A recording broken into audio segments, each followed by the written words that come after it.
One of the things I love about Imbolc, it's kind of my favorite Sabbath, is that, so to explain, winter solstice, the sun has returned, but, tiny little seed of light. Imbolc is the next progression of that, which is sometimes it's referred to as Candlemas because a lot of people use candles, do the bonfire thing. This is all in homage to Bridget or Saint Bridget, if you are of that sort of Catholic kind of realm. There is another aspect that is not really discussed about Bridget, and that's that aspect I want to talk about today. Bridget is also known as the goddess of augury, they say, or prophecy, divining, seeing, and that's why I love her. And in Scotland, they call her Saint Bride, and they have a very cool story about her. And this is a picture I have of her, a print. This is Saint Bride being carried by oyster catchers and angels. So it's very beautiful, very, romantic style. So the story about Saint Bride goes like this.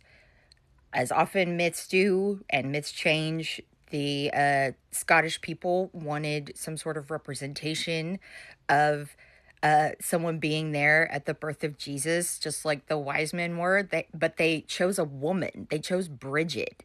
And the story goes, yes, the oyster catchers came to get her and transported her to the Holy Land so she could be there for the birth and be Jesus's foster mother. And this goes back to kind of the culture of Scotland, where foster parenting was highly elevated and highly respectful. And it's just something you did. You took in your nephew, or you took in the kid whose parents got sick and died. You took in, it was all communal based. So keep that in mind. That, again, plays into their culture when we talk about cultural relations and cultural exchange. And so further in the story, St. Bride is there, and there is a moment where Mary and Jesus, little Jesus, and Bride were in the city square, shopping, doing whatever. Mary lost him. She lost her kid. They couldn't find him. So Bride is like, you need to do this, okay? What Mary, what you're going to do is you're going to go into this, it's either a home or a building, and you're going to get in that far corner, and you're going to close your eyes and walk to the front door of the place, and you're going to open your eyes, and whatever you see is going to tell you where your son is. This is an old Scottish divination practice, and if you've read Outlander, it's in there. Well, she does this, and she finds him. So, yes, according to Scottish lore, Bride, which could have been Bridget, but it's just the pronunciation would have been Bridge. Given the D in Scottish Gaelic, gives a just sound. Sorry, that was a nerd tangent. So, with the concept of divination in our minds and St. Bride, we're going to do something that's pretty simple. All right, this is really simple, low effort. If you're living in an apartment and can't do the bonfire, or if you have cats or any pets and little ones and you don't want to leave the candle going, we're going to use fire in a different way and also do water. So we're going to set the fire to this. Then we're going to add some herbs. We're going to charm it. We're going to enchant it. We're going to put in our intentions. What do we want to see? What do we want to create? What do we want to be inspired by? It's another thing. What inspires you? What drives your passions? If you've kind of lost it, given what's happened, it's understandable. But hey, let's get some of it back. We got to get our, getting our fighting energy going on, it looks like. So, bay leaves, ginger, calendula, marigold, symbolizes the fire. Also healing. I'm going to use some elderflower for protection, for looking, for seeing. We're going to use our clairvoyant skills here.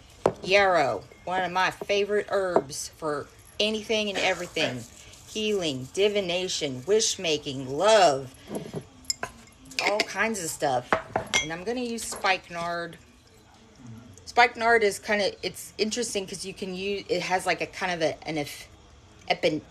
like a ephedrine sort of quality. Like it wakes you up kind of like coffee does. So kind of a fiery, sparking herb, and an old herb. You like your biblical myths, like Mary Magdalene used oil with spikenard. So, ooh, smells good. I should also say that, like, if you don't have any of these herbs, like, it's fine. Just using water, totally cool. I'm just adding flair and theatrics to it. I'm making it visually stimulating. So you want it to kind of simmer a few minutes. You don't need to bring it to a boil. And you can strain the herbs, or you can use the herbs to kind of help form images and stuff for your subconscious to pick it up. Like you can do whatever. This is your ritual. I'm leaving some of the little bits of yarrow because I like them, and they might kind of help draw my eye. And I'm using a dark bowl. Use a dark mug.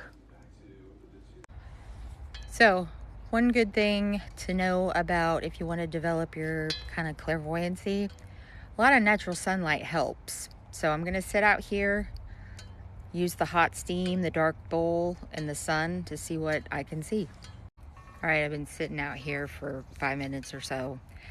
I'll show you what it looks like here. But firstly, what I'm getting is, and again, it might be a literal thing you see, or it might just be what your brain is telling you, your language.